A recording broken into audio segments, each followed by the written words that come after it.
اپنے باپ کو کھونے کا غم تو تھا۔ قاضی صاحب نے کہا بیٹو ایک کام کرو، اب تم مدینے چلے جاؤ، تمہارا یہاں پر رہنا مناسب نہیں ہے، ابن زیاد تمہاری تلاشی میں سرگرم، اس کی فوج نکلی ہوئی ہے، لہذا تم آج کی رات یہاں سے نکل جاؤ، میں اپنے بیٹے کو تمہارے ساتھ بھیجتا ہوں۔ دونوں بچوں کو لے کر قاضی صاحب کا لڑکا اس ویرانے کے پاس آیا جہاں سے قافلہ نکل رہا تھا، قافلہ جا چکا تھا۔ قاضی صاحب کے بیٹے نے دور سے دکھایا، اے بچوں جلدی دوڑ کر کے چلے جاؤ، قافلہ آگے چلا گیا ہے۔ یہ ننھے شہزادے 6 سال کا بچہ اور بڑے ناز و نعم سے پلے ہوئے بچے، خاندان رسول کے یہ شہزادے ہیں، حضرت محمد اور ابراہیم، یہ دونوں شہزادوں کو بول کر کے تو قاضی صاحب کا بیٹا چلا گیا۔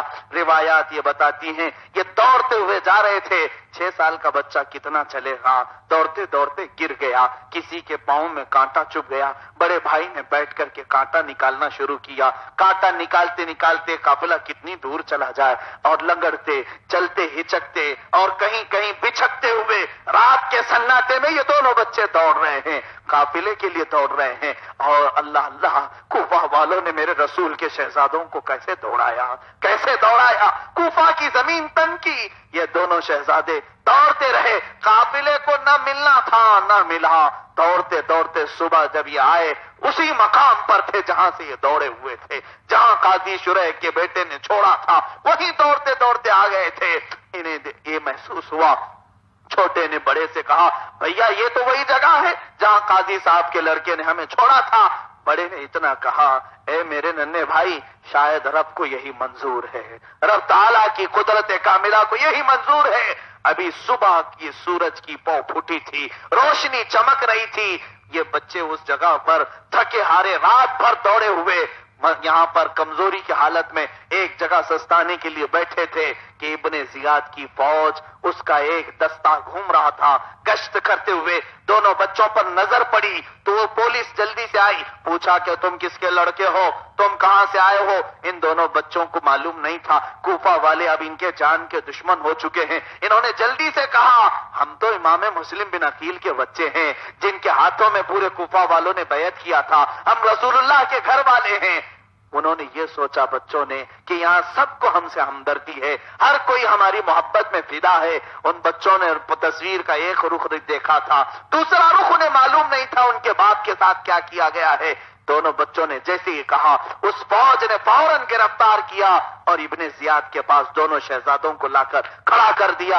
ابن زیاد نے یہ کہا ٹھیک ہے ان کو آج جیل میں رکھا جائے، امیر المومنین یزید کے پاس سے جب تک ان کے بارے میں آرڈر نہیں آتا کچھ نہ کیا جائے، اور جیل میں بند کر دیا گیا۔ ارے ننھے شہزادے ان کا قصور کیا ہے؟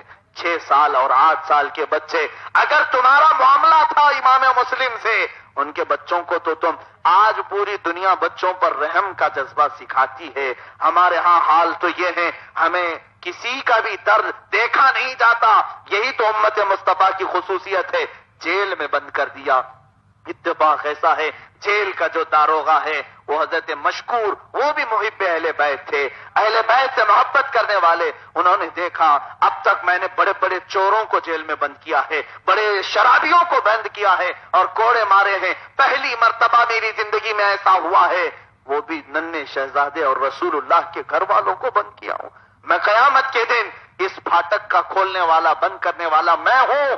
جیلر تھے، کہا کہ قیامت کے دن اگر مجھ سے پوچھا جائے رسول اللہ کے شہزادوں کو تو نے اپنے جیل میں کیسے بند کیا، ان سے رہا نہ گیا، جیل کا دروازہ کھول کر دونوں بچوں کو نکال دیا اور لا کر کے ان دونوں بچوں کو کہا کہ تم قادسیہ چلے جاؤ۔ قادسیہ ایک اور علاقہ ہے، اپنی ایک انگوٹھی دی، کہا قادسیہ میں میرا ایک بھائی رہتا ہے، اسے یہ انگوٹھی دکھا دینا، وہ تمہیں مدینے پہنچا دے گا۔ دوسرا مقام ہے ان شہزادوں کا، قادسیہ کے راستے پر چھوڑا، مگر منظور خدا یہی تھا، وہ بچے دوڑتے رہے لیکن انہیں قادسیہ کا راستہ ہی نہیں ملا۔ پورے جنگل کا سفر، کانٹے کبھی چوبے کبھی ٹھوکر کھا کر کے گرے، یہاں تک کہ اتفاق ایسا ہوا کہ دریائے فرات کے کنارے صبح ہوئی اور یہاں پر پانی پی کر کے یہ بچے آرام کرنے کے لیے درخت کی ایک اوٹ میں چھپ کر کے بیٹھ گئے کہ اب یہاں پھر پولیس نہ آ جائے اور ہمیں گرفتار کر کے نہ لے جائے۔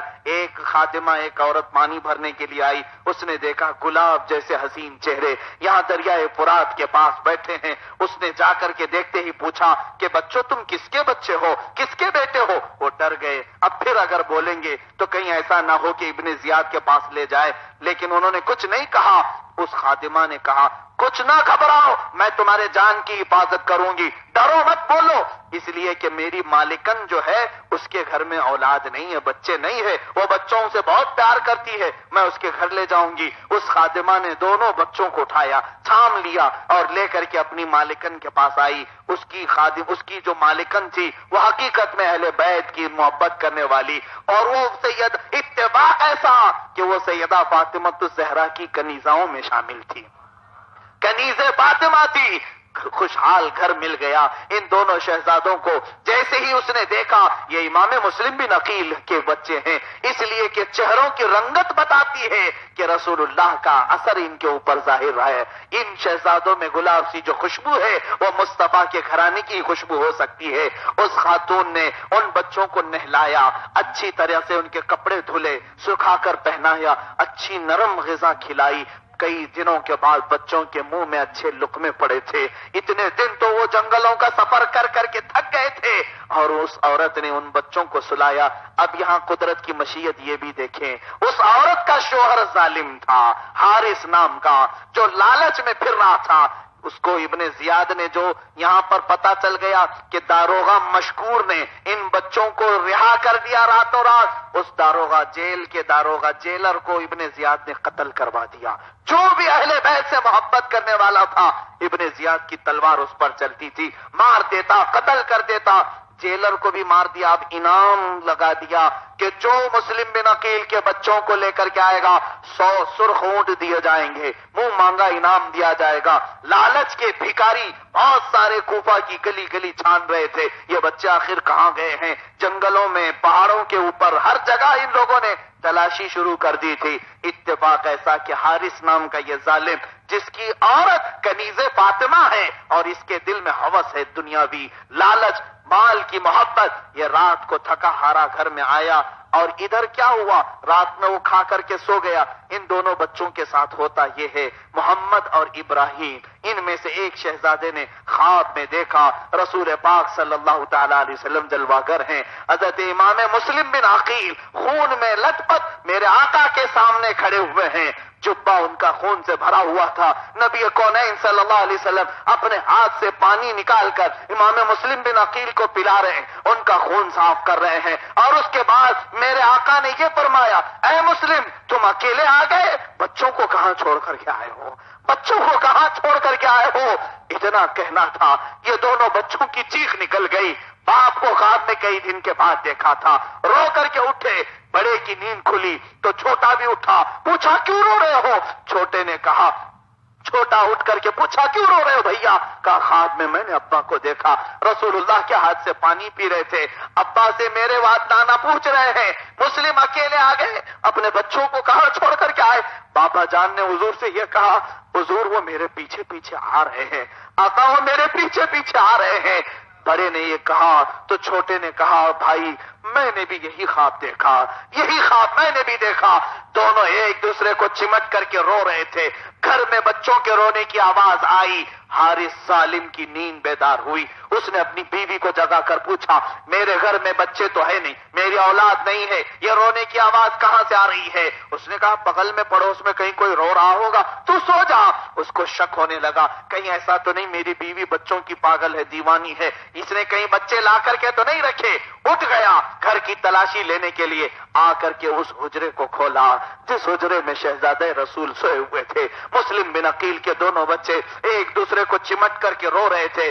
تقدیر کا دیکھیں ان کے ساتھ کیسا کارنامہ ہے۔ ایک مرتبہ پہلی بار ابن زیاد کی فوج کو انہوں نے اپنے محبت کرنے والے کہہ کر کے بتایا تھا، ابن زیاد گرفتار کر لیا۔ دوسری مرتبہ اس خادمہ کو انہوں نے چھپایا کہ ہم کچھ بھی نہیں ہیں، اس خادمہ سے ان کو اچھا گھر مل گیا۔ اب تیسرا موقع ہے، وہ حارث آیا، آ کر کے ان بچوں کو اٹھا کر پوچھا، اے بچوں میرے گھر میں کیسے آئے، کہاں سے آئے ہو؟ ان بچوں نے رات میں اس کی عورت سے کھانا کھایا تھا، اس کی عورت نے تھپکیاں دے کر کے لوریاں سنا کر سلائی تھی، وہ یاد تھا۔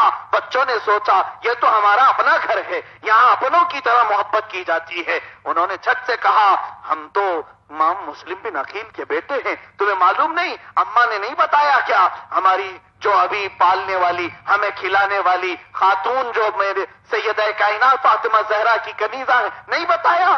بچے یہ کہہ رہے تھے، حارث کہا مار کر ہنسنے لگا، کہا پوری دنیا میں چھان مار رہا ہوں تمہاری تلاش میں، اور تم میرے بغل میں آرام کر رہے ہو، میرے بستر پر سوئے ہو۔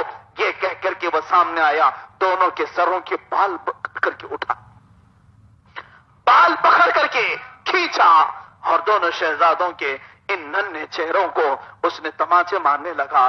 غصے میں آدمی ہوس میں ایسا پاگل ہوتا ہے، دنیاوی لالچ میں ان دونوں شہزادوں کے بال سے گھسیٹتا ہوا باہر لایا کہ تم لوگوں نے بہت مجھے گھمایا ہے، بہت محنت کروائی ہے۔ یہ منظر دیکھ کر کے اس کی بیوی دوڑتی ہوئی آئی اور اسے بہت سارے خدا کے واسطے دینے لگی، اے حارث اللہ کا خوف کر، رسول اللہ سے ڈر جا، ان کے گھر والوں کے ساتھ ایسا سلوک نہ کر۔ یہاں تک کہ وہ خاتون اس کے پیروں میں گر گئی، پیر پکڑ کر کہنے لگی، اللہ کے واسطے شہزادوں کو چھوڑ دے، یہ فاطمہ کے جگر پارے ہیں، یہ علی کے شہزادے ہیں، یہ رسول اللہ کے گھر والے ہیں۔ یاد رکھ حارث، تجھے قیامت کے دن مصطفیٰ کے سامنے جواب دینا ہوگا۔ ان شہزادوں کے ساتھ ظلم کر کے اپنے ہاتھوں کو ناپاک نہ کر۔ وہ اپنی بیوی کو ہٹا رہا ہے، دور کر رہا ہے۔ وہ خاتون ایک آن کے لیے بھی چین نہیں لے رہی ہے، جیسے اس کے اپنے بچوں کے لیے وہ لڑ رہی ہو۔ اب ان دونوں بچوں کی گردنوں کے پاس پکڑ کر یہ اپنے گھر سے باہر کھینچتا رہا تو اس کی بیوی بیچ میں آ کر کھڑی ہو گئی اور اس نے کہا، ہرگز تو ان شہزادوں کو نہیں لے جا سکتا۔ تو اس نے تلوار اٹھائی اور اپنے مکے سے اپنی بیوی کو اتنا مارا کہ اس کی ناک پھٹ گئی، دانت جھڑ گئے اور وہ پورا لہو لہان ہوا۔ وہ کنیزے فاطمہ روتی بلبلاتی اپنے گھر میں پڑی رہ گئی۔ اس ظالم نے ان ننھے شہزادوں کو گھسیٹتے ہوئے باہر لے آیا اور صبح کی سفیدی ابھی ظاہر ہو رہی تھی، سورج ابھی نکلا نہیں تھا۔ اس وقت دریائے فرات کے پاس لا کر کے اس ظالم نے دونوں کو کھڑا کر دیا، کہا اب میں تمہارا قصہ تمام کرتا ہوں، تم دونوں کو اب دنیا کا یہ ساری چیزوں سے آزاد کر کے تمہارے باپ کے پاس بھیج دیتا ہوں جہاں تمہارا باپ گیا ہے۔ وہ سخت جملے کہتا جا رہا تھا، اتنے میں بڑا بھائی کہنے لگا جن کا نام محمد ہے، کہا اے حارث تو قتل کرنا چاہتا ہے، مارنا چاہتا ہے، مجھے پہلے مار دے، ختم کر دے، میرے سامنے میرے ننھے بھائی کو مت مارنا، میرے سامنے میرے ننھے بھائی کو مت مارنا، اس لیے کہ ہماری دونوں کی محبت بڑی گہری ہے، میں اس کی موت دیکھنے پر قادر نہیں ہوں، میں قدرت نہیں رکھتا۔